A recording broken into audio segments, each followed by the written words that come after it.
Hello, everyone. Welcome back to another episode of Veg Networking Canada. We are a community where vegan plant-based companies connect and collaborate.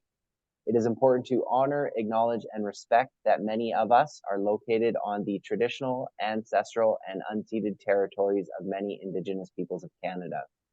Today, we have two special guests who are community-driven champions committed to increasing food accessibility. They are members of the British Columbia Eco Seed Co-op and proponents of the Hippocrates age-old quote, "Let food be thy medicine and medicine be thy food." Veg Networking Canada is pleased to introduce the founders of Sweet Digz Farm. Welcome, Kimi Hendess and Kareno Hawbolt. Thanks, Justin. Thank you very much. So great to be here. Well, we're thrilled to have you here. So thanks for joining us today. So Veg Network Canada, like we said, it's a community where entrepreneurs and business owners connect and collaborate, and we get to hear some pretty cool stories for some pretty cool people. So we always start the same way with everybody. Can you tell everybody listening more about your own personal vegan plant-based story, the origins, and how it started? Sure. I mean, we are two people, so we're going to try to go back and forth.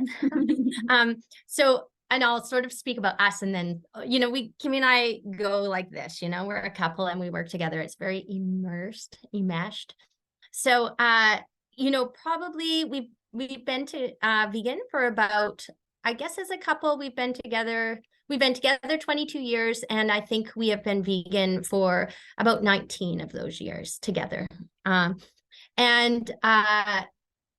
I think both of us were vegetarian for a long time. I became vegetarian at 14 and 15. I worked at the Body Shop, and it was all like the first people doing against animal testing. And I read Diet for a Small Planet, like super old school. And I just found it really hard. I couldn't even find soy milk in Safeway. My mom had to drive me into Vancouver to this tiny little store. And then when Kimi and so we tried along, and I know Kimi, for a lot of reasons, like environmental reasons, was going vegetarian. And then we actually saw a movie because we had gone freegan, because we said, let's go freegan, that'll be good. But freegan, there's just so much free food that's not vegan. And we saw this movie. It was the Sanctuary movie. I can't remember what it's called. Peaceful Kingdom. And that was it. Like we had all these climate change, we had, water usage, like all those things. But then when the cruelty sort of hit us right in the face with the video, we just said no more. And that was, I guess, 19 years ago. Yeah. Yeah. And I guess, I'll just add to that. So it really, it was hard to give up some things that I really loved that were vegetarian, but not vegan. And Kareno just sort of said, I want to live peace. I want to be peace. And that really stuck with me. And it kind of became my anchor whenever I felt tempted or like, it gets hard in social situations. And that really anchored me. Amazing. Yeah. And I just checked it out. I think it's what you're referring to. Correct me if I'm wrong. Peaceable Kingdom? Yeah, that's the one. Cool. Yeah. Very cool. Awesome. All right. Beautiful, beautiful origin story there. Now, in terms of becoming entrepreneurs, was that the same for both of you? Was it different? Is this your first business? Like, how did that all unfold in terms of entrepreneur origin? I mean, the thing about farmers is that a lot of us follow the path of farming, and then we never even really considered it was going to be a business. We just followed a passion. And I think actually a lot of entrepreneurs, you follow a passion, and then all of a sudden you're running a business and you have no business skills. So Kimi and I have been farming for 22 years. And, I went into farming because I was really interested in world trade and how what I eat affects environment in other places. And so I went into farming because I felt like, this is how I'm going to learn it. So I apprenticed, and I ended up apprenticing on a small scale farm. And when we talk, I just want to highlight, when we talk about other organic farmers, like they are our community, and with like extreme love and reverence, they work super hard and then we do have some differences, but I just want to have like a container that this is the community we come from, even though they're not vegan. And so I apprenticed with these folks who were on, you know, whatever you would call like a happy farm. And it was really hard. And my first experience was when I was in the greenhouse and I was spraying all the little baby starts. And I had no idea that there was a bag of blood meal under the table, right? And it got wet. And all of a sudden I was standing on concrete in just blood. And I like every slaughterhouse feeling you've ever had. I was like, oh my goodness. And then it just kept going. I kept seeing like, oh, the little baby chicks come in the mail, like in a box. And you know, the cow, the happy cow that's given birth 8 times walks right away from her little baby because she knows, you know, like, and so I think I'd spent a lot of time working in the industry and managing other people's farms. And then it just became so hard because you are, as a farmer, so much of what you put, even as an organic farmer, we're talking organic, we're not conventional, we're talking happy farms. And you are inextricably linked to those, to animal agriculture through the fertilizers, through the inputs, through everything. And so Kimi and we had to move back to Richmond to take care of my family. And we just were like, you know what, the only way we're going to be able to live our values as farmers is to start our own and to start our own veganic farm. And it felt a little bit like when I first went vegetarian and I had to like drive to this store in Vancouver to some secret little soy milk shop. There was like, there just isn't a lot out there about veganic farming. And so Kimi and I have sort of, you know, and kind of, you know, if you became vegan in the 80s or whatever, the message was that possibly all your bones will break by the time you're 100, right? By the time you're 50, right? And so I didn't actually even know. Kimi and I just started going veganic on the farm, and we were like, are we gonna wreck this farm? Like, who knows? But we're certainly not gonna change. And so we're gonna really cultivate our values on this land. And that was how Sweet Digz was born. And I'll just sort of add to that. First, I just want to acknowledge, thanks for doing a cross-Canada land acknowledgement. We farm on the unceded territory of the Musqueam Nation and other Halkominam-speaking nations on the coast, on the West Coast. And so our particular farm, we looked for land and found land we lease. And it really was, Kareno just was passionate all the years that she was farming for other people. Like, I can't wait to have my own farm so I can make my own decisions, so that I don't have to put out traps, so that I don't have to use these products and constantly be going, you know, having debates with people about whether we need to use this animal-based product or not. And so it really was just this yearning. And we hadn't really thought of it as like a vegan origin story of our business, but really that was what it was. And I guess just also to backtrack a little bit, I also came from a nonprofit sector. Like I, you know, was a poli-sci environmental studies student in the 90s and worked for a nonprofit, just wanting to promote sustainable lifestyle in various sectors, and really came down to understanding that the global food system is a huge part of the problem of, and at the time, climate change was just becoming the big thing we were all talking about. We were going to solve it by 2020 and all that. And I think I can safely speak for Kareno on this one. We both were doing education and community organizing work around climate change, around like anti-globalization, and realized we actually need to develop skills so that we have the skills to live a sustainable life, and that we were really drawn to learning those skills so that we could actually, well, and for Kareno, it was farming, and I came to farming later in the game, but it was just like this passion for learning something that would be the hands-on way to also do our advocacy and, you know, live in a way that we believe, as well as trying to create change. Well, it's so great to hear both of your perspectives, and it's quite a visceral, at least for me. I don't know who else listening felt that way, but when you're talking about watering and then looking down and seeing blood everywhere, that's like a if you're going to talk about like a very visceral origin story to something. And then as well, you mentioned, which I never even contemplated before, the mom just walking away from the baby because she knew, like, whoa. Okay, so thank you for sharing more about how Sweet Digz was born and where it started, which is perfect for the next one, which is, where is Sweet Digz going in the future?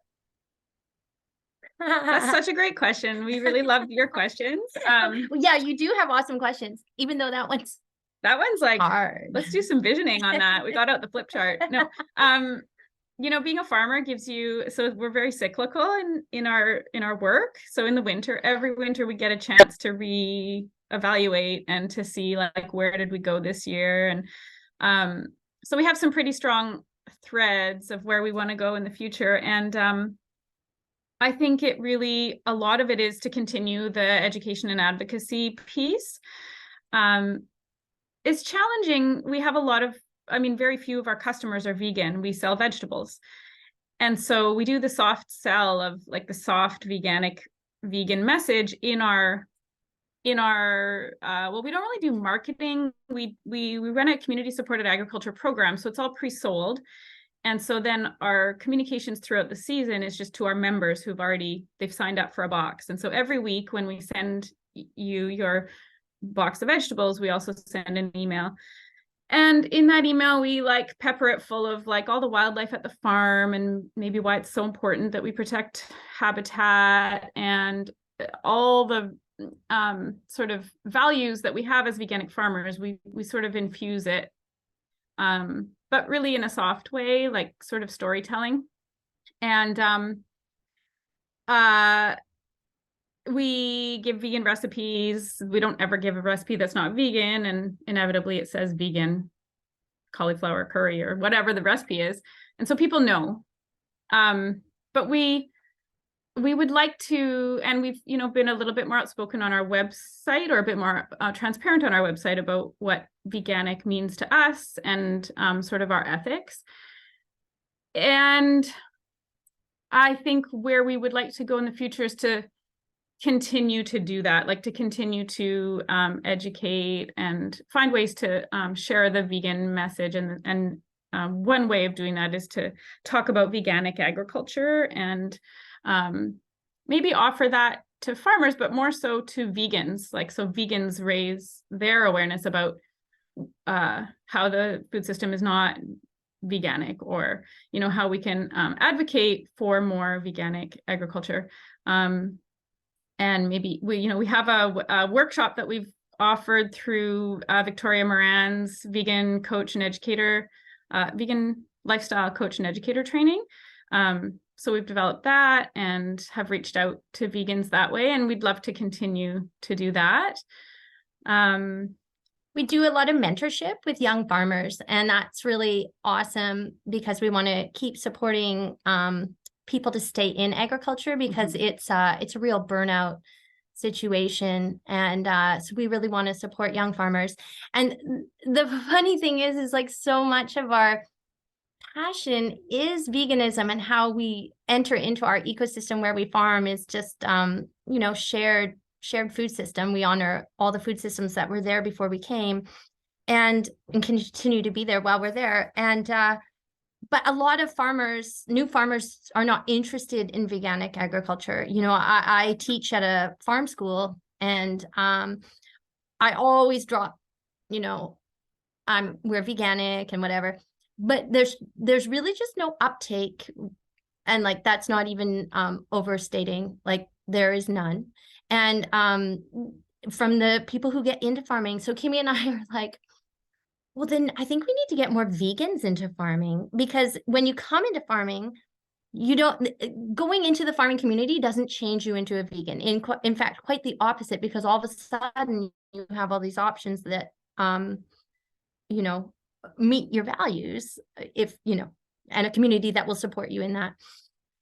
And so we have thought about, okay, maybe we need to train vegans to become farmers. But so mentorship's a huge thing of it. And seed saving is another big component of what we do with the BC Seed Co-op.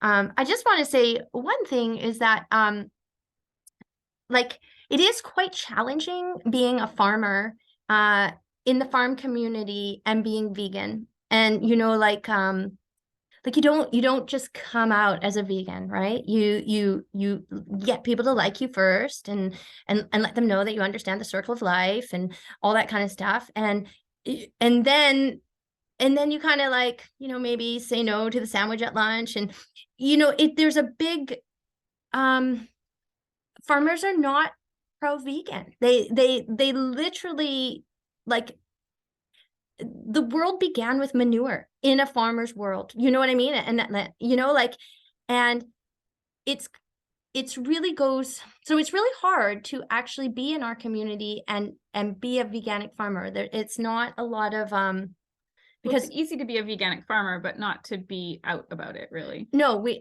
can't be out about it. Like even to our best friends, they think that veganic farming like is kind of a joke, and they make jokes about other veganic farms.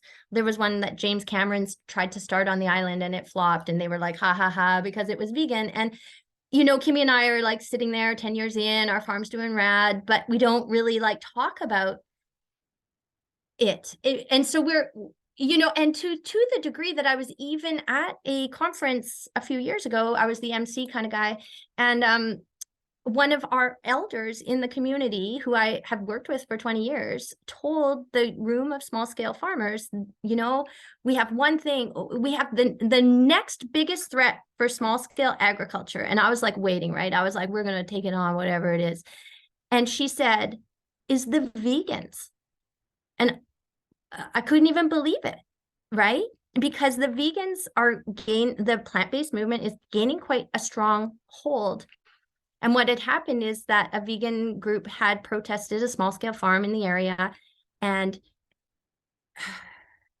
you know, like, and so I had to write her a letter that said, you know, we really are on the same page, yet we're different. And so how do we, Kimi and I, be different and hold our values and still participate in a community that we think are doing really great things as well, you know? So it is quite challenging. We really hold a balance. We're unable to just come out and fly, you know, and like run the vegan pride flag. It's, we really hold it a bit closer, you know?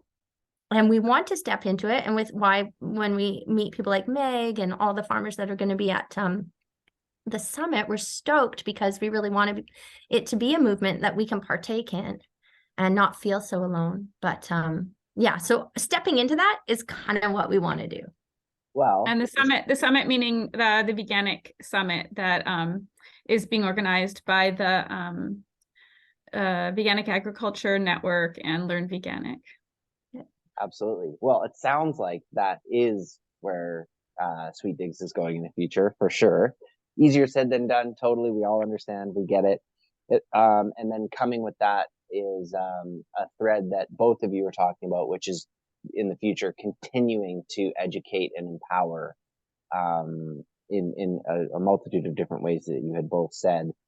And also, you briefly mentioned the community program, and maybe it's the same or maybe it's different, but is there anything with the Share It Forward program that you want to mention? Because surely that's going to continue in the future.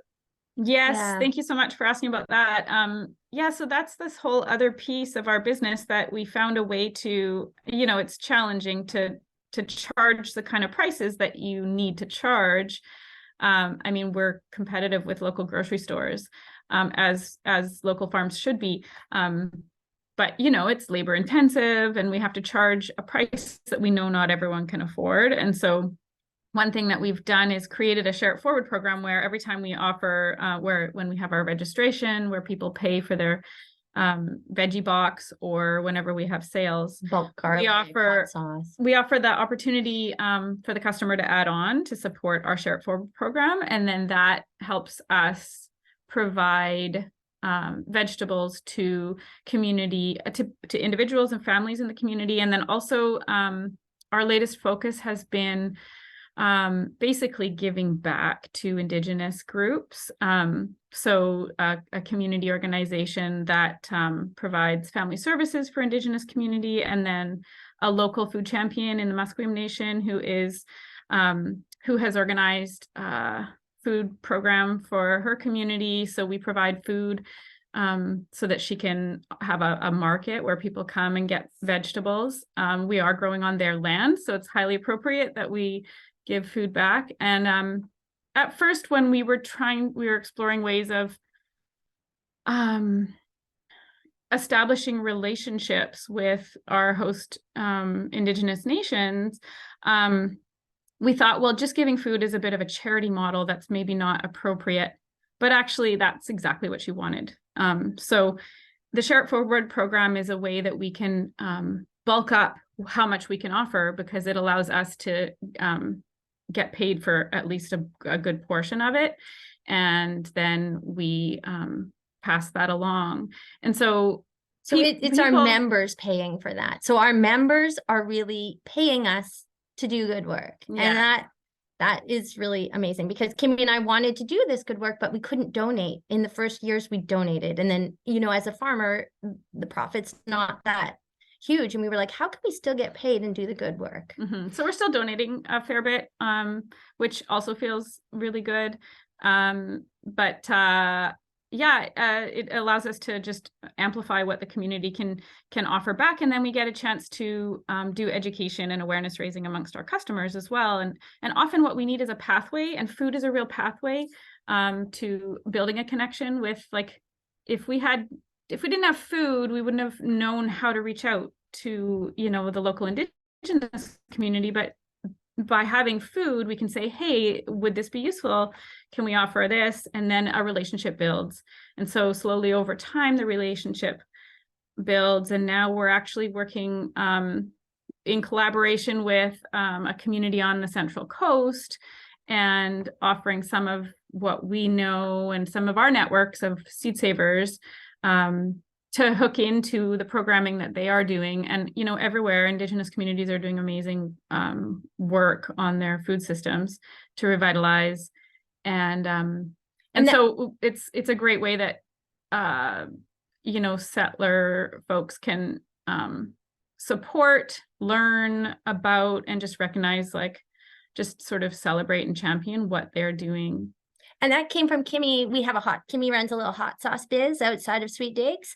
And it's inside of Sweet Digz. Oh, right. It's inside of Sweet Digz. And with climate change, and that's kind of what's trending right now in farming is climate change. And the hot peppers do really well. They want to grow in a hot space. So we have this abundance of hot peppers. So we're benefiting from climate change. So Kimi decided to find a program where we could donate 10% of our climate change abundant hot pepper sauce. And that's how we met up with the folks in Bella Bella. And so actually Kimi's really been pushing that. And it's been really awesome. I am a hot sauce fiend, so we can talk about that a little bit more offline. But touching on what we just talked about there in terms of giving back and charity, which is amazing, let's name drop if it's not putting you on the spot too much in terms of who the benefactors are and the relationship that you were who are these people or organizations? Sure. Well, one of them is not an organization. It's just this woman who's running this food project, and in Musqueam community. She was a student of mine at the farm school, and then wanted to start a project in her community. So we met up with her, and then we moved forward with her on that. But in terms of name dropping, so there's a community organization. I don't know if it's an agency or if I think it might just be a nonprofit. It's called Community Connections. And it's in Richmond, and so they run family services, and they distributed veggies that we delivered to them, to their community. And then on the Central Coast, there's a new nonprofit called Coastal Pathways, and then the existing one, the previous one that I had discovered and reached out to, was called QQS. That's QQS. So this is in Hiltzik territory, near Bella Bella, based out of Bella Bella. And they have amazing programming, including food programming. And so, and they do, Cucks actually does accept donations, and Coastal Foodways is the new one started by the ED and the sort of food champion on the coast in that area. Right now, she just started that last year but it's not a charitable organization yet. So they're looking for funding to access land so that they can grow food in their community and continue to train people to farm. And you know, an important context for that is in 2016, there was an oil spill right in that area. So their entire food system was devastated, was really affected, and it was very traumatizing and disruptive to them. And so growing vegetables has been something that they've been developing as a way to inspire people, bring people together, and bring back a sense of control over their food. Yeah, and ultimately a way to heal, right? Exactly. Mm-hmm. Yeah, absolutely.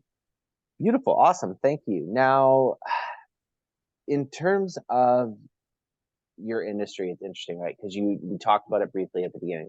There's farming, and that means different things to different people. And then there's where you fall, which is veganic farming. So feel free to take this from the whole or your specific sort of portion of it. But questions about your industry and transformations or trends that you've noticed or are noticing in your industry. Well, I think one, if anyone has seen the movie called Kiss the Ground, I think that really points to a trend that's happening, especially in our small scale movement. And in that movie, they talk about it going larger, and it's the regenerative movement. And often what happens with the regenerative farming movement is that it gets completely put right, like regenerative farming equals grazing. And so that's how it's framed. That's how it's framed in this film. If you're doing regenerative farming, you're not tilling, you're putting animals on the land, and you're grazing. And so, you know, Kimi and I, and so the word regenerative is really up, and so is grazing, and grazing being a solution to climate change. So it just hit our small scale farm movement. And every conference we go to now talks about grazing and climate change. And so that is a big trend. And so Kimi and I call ourselves veganic regenerative. And if you've seen the movie, Kimi has a really great, you know, like that slide that shows all the practices of regenerative, of regeneration. And grazing is just one small little part of that. And it's just been blown out. Like Kimi and I call it like the rancher's last throw hurrah. Like, let's get in there. Like, clearly this isn't working. And it's also a bit of a framing and a marketing of small scale, organic, happy animal farming, which arguably is better than large scale factory farming. But it really puts animal farming and eating animals at the center of the solution. And I mean, you could really just look at it as a marketing thing. People who are in that sector obviously really believe in what they're doing, but they're coming from that worldview of eating animals being, you know, necessary and natural. And of course, we don't believe that to be true. And so yeah, this trend is countered by a new trend, which is maybe not quite as splashy and large scale yet, but the veganic movement. So veganic agriculture is really increasing. So it's been increasing in Europe, the UK, other parts of the world, and now it has just really been bolstered in North America, in large part due to the hard work of Megan and her co-founder. and other leaders in the movement. And now there's a new veganic certification body in North America that just got created. And so now we get to certify as veganic. So we're really excited to do that. So those are two trends that are kind of happening alongside one another, all within the context of the biggest trend of all that affects all of us, which is climate change. And it's interesting because you just have to put out enough information just to confuse people, right? And I think the regenerative grazing is just enough information that people are like, sounds good. But, cows didn't walk the land. Like, we put cows there. And it is true, like animals on the land, like rewilding. George Monbiot talks about rewilding and so a lot of those things they say are true, but it doesn't equal ranching, because ranching is, as we all know, a nightmare to wildlife, completely not part of an indigenous food system. So, there's a lot of problems with it. And the thing that makes that, if you haven't seen that movie, you should watch it, because the first 45 minutes is awesome. And it's then really in line with our values. Like, yeah, 100%. 100%. And the funniest thing is the guy who MCs it is that Woody Harrelson, the biggest vegan guy, right? He's a big vegan, as I understand, raw vegan. And so the message is confusing, because you have this vegan guy and they drop in the plant-based eating, but then they say that grazing is the future. So anyways, that is just confusing enough for us in our movement. So the word regenerative is really confusing. That's the trend. And then the other trend, but we're with the using vegan, it, because why not use it? Yeah, we're reclaiming it. And then the other thing with I think the veganic agriculture that is quite major, a lot of people on the larger scale go into veganic farming not because they're vegans, but because of the health concerns. People getting sick from spinach that traveled across, wherever, from California to here. And that's all because of animal agriculture and animal runoff. And so a lot of farms are seeing that, wow, it's way easier to run a veganic farm in terms of safety. So a lot of like the stock-free movement really isn't run by vegans. It's just run by people wanting to maybe have a safer food system. Well, that's great. I can appreciate it. We've all heard it before, the saying or whatnot about, if you don't want to bring up a problem unless you have a solution. So it's nice to hear you talk about like the framing and the marketing that's a problem trend, and then how we can actually combat that and work with it and overcome it and spin it back. So at the beginning, can I say one yeah, thing, of course, which was really interesting, and it blew my apprentice's head when it was June and the farm was just going off with like everyone's having babies. It was just like there was so much going on. And with the wildlife, right? And she turned to me and she's like, so do you think you guys will ever get animals? And I was like, we have animals. What are you talking about? And so turning people's ideas that like ecosystems contain animals and we don't need to bring them in. And so if we can work with ecosystems within the animals' food system, like if we can all work together, we can actually accomplish that regenerative thing without bringing in animals.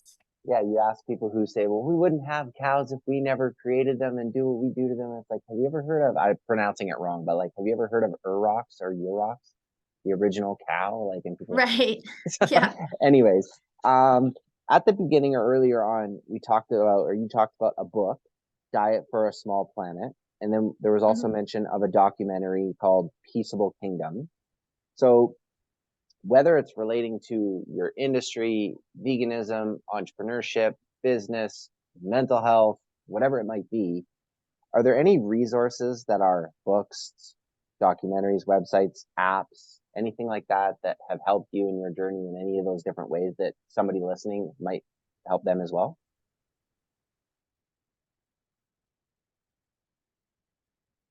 It's funny because we pull from the farming industry a lot of farm knowledge, and with like small scale farming from the Market Gardener or the Lean Farm, and so our farming mentorship comes a lot from the farming. And in terms of Well, Karen has resources. always got the podcast from our hen house running, and we do tune into the Animal Justice Academy Yeah, they're amazing. lunchtime lives. Those are fantastic. Really great way to connect with vegan community. Also the Learn Veganic and Veganic Agriculture Network events. And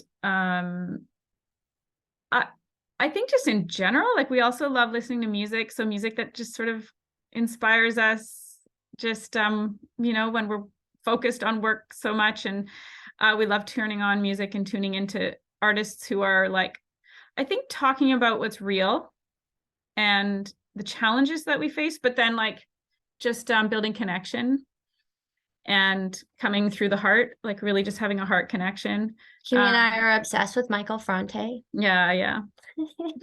And I guess we're not really giving you any specific titles. There's so many movies now, like on Netflix or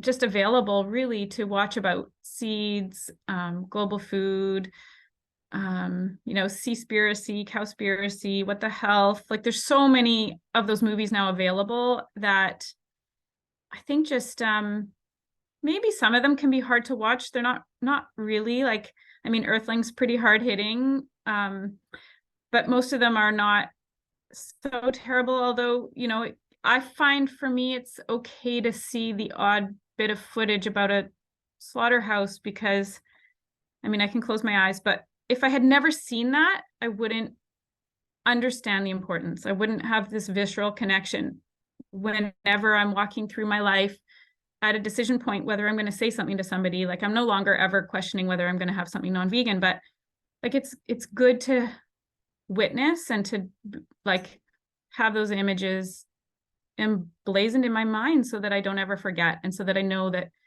we have to do this for the animals and for the workers that are working in slaughterhouses, for the indigenous people in the Amazon who are being forced off their land because of expansion of ranching.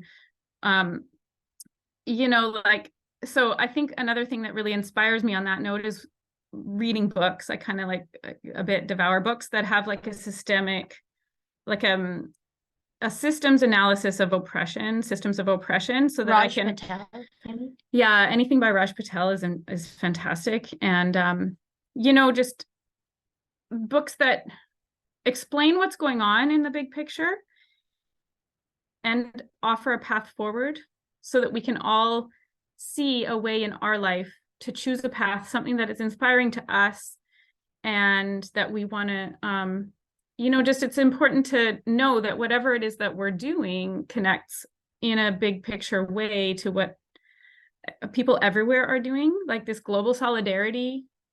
I feel like when I'm farming, I really often have the opportunity to just pause and think of people, you know, in Bangladesh experiencing a huge flood and losing their crops, or you know, somewhere where it's just scorching hot, or somewhere where people don't have access to owning land, or they've been pushed off their land, or so whatever adversity I'm facing, I just think I'm connected in a larger system, and it just helps me remember what's going on for people everywhere. So I think this ethic of care for animals and care for wildlife and wild ecosystems extends naturally to care for, you know, people everywhere. So I think Kimi and I are inspiration. We're very much like, we're not like, we kind of use the farm as our guide, and we actually use the adversity on the farm as our guide, and that's how we sort of work with our burnout with new farmers is you know, the adversity, and especially within the first 5 years of a business, everyone wants to quit, right? No matter what, especially you know, because that's your hardest. And so how to keep people through that 5 years is really hard. And so I think Kimi and I really look to our farm and the lessons that we learn on the farm as our teachers. Well, that was actually really, really great. And the reason why is because, believe it or not, you did actually give some actual specific names and things like that when we were talking about resources. But then lovely and naturally, you rolled right in and had an amazing response to the next question, which was basically, what does inspiration mean to you? Where do you source it? So that was just awesome. And it's very clear that both of you are sources of inspiration for each other. And you are listening to you speak through the conversation, you yourself are inspiration to yourself. And I think the reason why is because a common thread that you've been sharing is overcoming adversity is a source of inspiration for you, which is amazing. So we can go right through there. That was great. And then before we get to the last question, we had one here come in live, so we'll just ask that, throw you a little bit of a curveball. You may have touched on it sort of already, but surely you got some other points here. So the question is, are there any efforts to remove livestock / grazing from the list of regenerative farming practices? No, in the farming movement. So just a bit of context for how the word regenerative has become, and this is predominantly what we know of is in North America. It actually, so for decades, like the organic farming movement did a ton of amazing work to create an alternative to global or to large scale industrialized farming. And so kudos to everyone in the organic movement, but it has gotten very watered down. And co-opted by corporations. Predominantly in the United States. The Canadian organic standards are still a bit stronger, but they're very animal agriculture based. And so within the organics movement, predominantly in the US, and then Canada sort of follows suit culturally, there's been this desire to have an alternative to organic standards, to do better, to do more. So there's organic. Fair trade, focus on workers' rights and standards for workers. And then there was another one, sort of, there were some competing kind of paradigms, and one of them was regenerative, and it has taken hold the most. And so that's the one that is like, kind of like, you know, we're not saying we're sustainable anymore. We're saying we're regenerative. It's kind of a bit that's the word that's trending, but it came out of this desire to articulate better standards than what the organic standards were. And I'll just repeat again, in Canada, the standards are better, but they're always under threat from large corporate interests. And so the foundation of the word regenerative right now, currently, is the way it's being used in the agriculture sector is animal agriculture based. So what we're trying to do is we're saying, look at what we all collectively are agreeing is regenerative, which are a lot of practices that are based on Indigenous food systems and practices. And how many of them are actually veganic, and whether we use that word to define them or not, they don't involve animals. They don't involve captive animals being raised for food. And so we're kind of trying to like align with those farms that are veganic and to say we are also regenerative. It's not like you're regenerative or you're veganic or you're organic. Regenerative meaning like, you know, giving back. So it's a bit of a semantics, but the simple answer to the question is no. Yeah, and it's difficult to heal or fix a by design broken system, and oftentimes you have to rebuild or build anew and just accept that there's like a new dawn and a new way of doing things. So excellent. Okay. Well, and it doesn't, it's kind of interesting too, because there's not a lot of foresight in the grazing. I think as we practice it more, it will become more obvious that, you know, like you hear about grazing animals all across Texas who had no water and they were dying, right? You think of forest fires, and how are these animals a solution to climate change? They're very vulnerable out there. And then the other thing is that as a organic farmer, and actually all of the big farmers around us right now, you rely on manure. And where do we get those manures? That manure is we get them from these operations that collect manure, concentrate. And so if all of a sudden we're saying, oh yeah, no, we're not going to have any more of that, they're just going to be in the field. All of a sudden, every other farm maybe becomes veganic. I don't know. Like it's like there isn't. It really is a. There's a lot of things that haven't played out yet. If it actually, you know, in the argument. I guess another really important aspect of regenerative and this movement for everyone to, you know, be eating grazed grain-fed beef, and we don't have the land base. Like, it means taking over more and more and more and more and more and more and more land. And we're losing forests and we're losing land. Wildlife. And so, Megan Kelly has lots of great statistics. We don't have the stats to rattle off, but we don't have enough land in the world to feed everyone on a grain-fed meat diet. It's just not sustainable at all. And it's definitely continuing to push Indigenous people off their land and out of their territory, and to take, it's like it's a global monoculture. So there's so many different angles to come at it from. Yeah, to your points, it's incredibly short-sighted and essentially disingenuous, because when you model it out, the numbers break. That's right. Oh, and I just want to plug, there's a website called plantbasedata.org, and it's there's a real amalgamation of scientific data and studies where you can dive deeper into these issues. And there's been a Harvard study done that looks at how much land would be needed, and is the grass-fed movement, is that the way to go? And the answer is very clearly no. Yeah, we love Nicholas Carter. Hopefully we'll get him for 2024. Okay, so the last part of our conversation today, some people are very comfortable framing it as, I have advice to give, here it is. Other people don't like that framing, so they think of framing it as wisdom, tips, lessons, things that have helped them. Again, Veg Network Canada, about entrepreneurs and business owners. You've already mentioned several different things about how hard it is the first 5 years and all of this and all of that. But as parting words, before we let you go today, is there any wisdom, lessons, tips, or advice that you want to give to people who may or may not already be entrepreneurs? Maybe they have a 9 to 5 and they have a burning passion to do something. So, big open-ended question for a big open-ended audience, but the floor is yours. Okay. Well, you can imagine we both have something to say on this. I guess maybe the first, do you want to talk about core values? Yeah, I guess a lot of these things come from when we're talking to young farmers. So hopefully it'll be, applicable, transferable.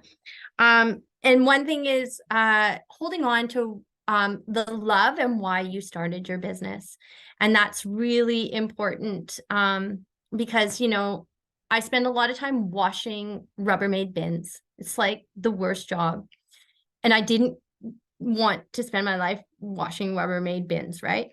But it's part of how I do what I do. And so if I can keep the core of why I am doing, why it makes a difference for me, why it makes a difference in the world, then I can do all those jobs that are just like, like Kimi doing payroll till 2 a.m. or whatever, all those things that they didn't tell you was part of self-employment. And then I guess tied to that is maybe try to, these are like things that work for us.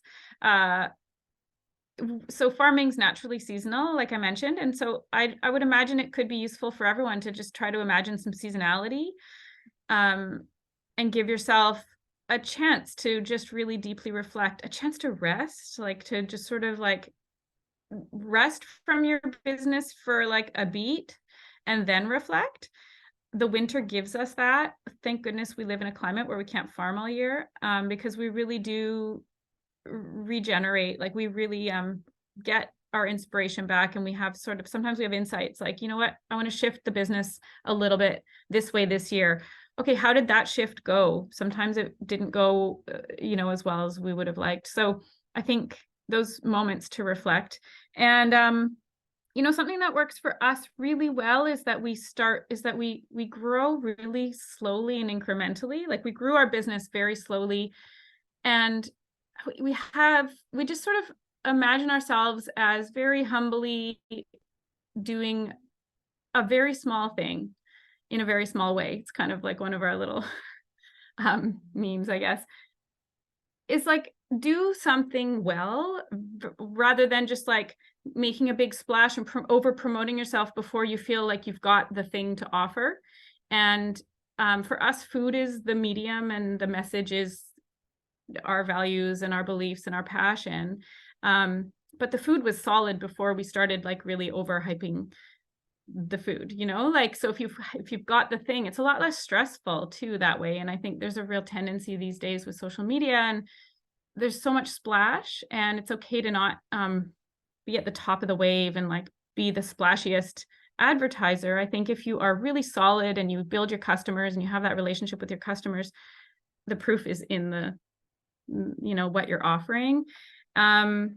And then putting ourselves in the circle. You know, we have a circle of influence and a circle of care that we run our business with, whether that's like, whether you think of your business as a circle or like a triple bottom line. We really write ourselves into that. And we didn't in the first couple of years. We really ran into the red, and we really did got close to burning out. So we reined it in, and we made sure that we were part of that circle of care. Because that's sort of the awesome thing about being self-employed, is that you get to be your best boss, right? And you get to craft your life. And so really stepping into that so you don't feel like a victim of your own business. Yeah. And building community. Like, this is really wonderful. Thank you so much for reaching out to us. And we're really excited to connect with people. And I think definitely not going it alone in any capacity is maybe the biggest piece of advice. Well, there's so many wisdom, great, not advice. Words to live by. And actually, one of my farm mentors said this to us way when we were first starting farming. They said, don't ever look at your neighbor. And I think this works for vegan businesses as well. Don't ever look at your neighbor as competition. Until 100% of the people are eating organic, your neighbor is not competition. And so until we've fed everyone vegan food and gotten everyone moved over, like, there's just room for everyone, and that allows just this wideness to happen, because the competition really narrows your focus. Yeah, blue ocean for sure. And there was so many different lovely little sentiments in there that everybody and anybody who's listening probably picked up on, and really zeroed in on one thing that each of you had said there, or multiple. So I'm not going to try and summarize what you said in terms of the wisdom, tips, and lessons. Everybody can hear what they hear and pick what they pick from there. So now, before we let people know your website and where they can, connect, find out more with that regard, and bid you adieu for today, is there anything in the conversation that came up that you want to go back to, anything that we missed, or any announcements that you might have? Just kind of open floor for you, and if not, that's okay. No, I mean, I guess we go into this, it's a hard thing. Like, we run a 150 person box program, and we're full with a wait list. And yet we would love all of our 150 families to be vegan, but they're not, but there are customers. And so I guess in meeting with other vegan business people, it's like, if you haven't started your business as a vegan business and you're transitioning to a vegan business, how do you, I mean, we've always been vegan, but like, how do you actually, I guess it's a question that I hope to sort of chat with people about, is how do you bring in that value and still yet keep all your customers who have been so awesome and have lifted you up right from the beginning, Yeah, excellent. We've all heard about veganizing recipes and veganizing food, but veganizing businesses and values we'll have another hour-long conversation about that another time. Yeah, and I really respect how out there you are, Justin, with your vegan identity. And like, as a business, I think we need more and more people to be so proud to be vegan. And I guess for us, maybe it feels different because we're in this other sector where, the food system, it's very complicated, like we've mentioned. But I guess the other piece of that is within the context of, as a settler, learning how to be in right relationship with the land and with the Indigenous communities that whose land this is. And, like, what does that mean? What does that mean for all of us in terms of how we're running our businesses? And so I think there's a careful for vegans, I think we need to have a collective conversation. How do we be anti-racist? How do we be in solidarity with Indigenous people when there are all these nuances in terms of what food means to different cultures and how food has been used as a tool maybe of oppression or as a tool of survival and celebration of culture.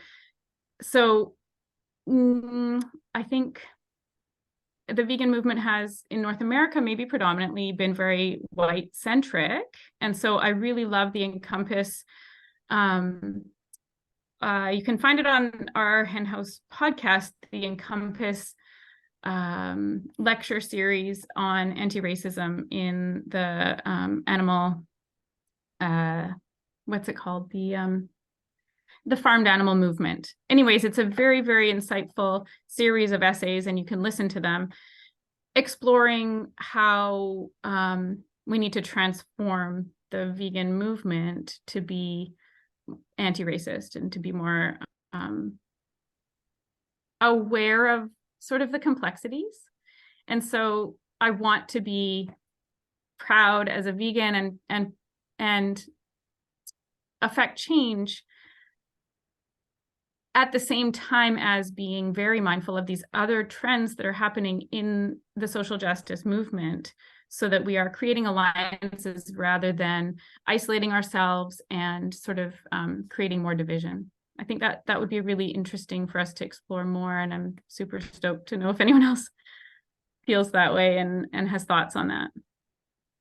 Well, I don't speak for everybody listening and everybody here today, but yes, absolutely, that is worthwhile to have a conversation about, continue iterating on and just growing and all of that good stuff. So this has been a great conversation. Everybody listening, thank you so much for sharing some of your time. Whenever, if you're here with us live or if you're listening to this afterwards on your own time, you can find out more online, sweetdigzfarm.ca.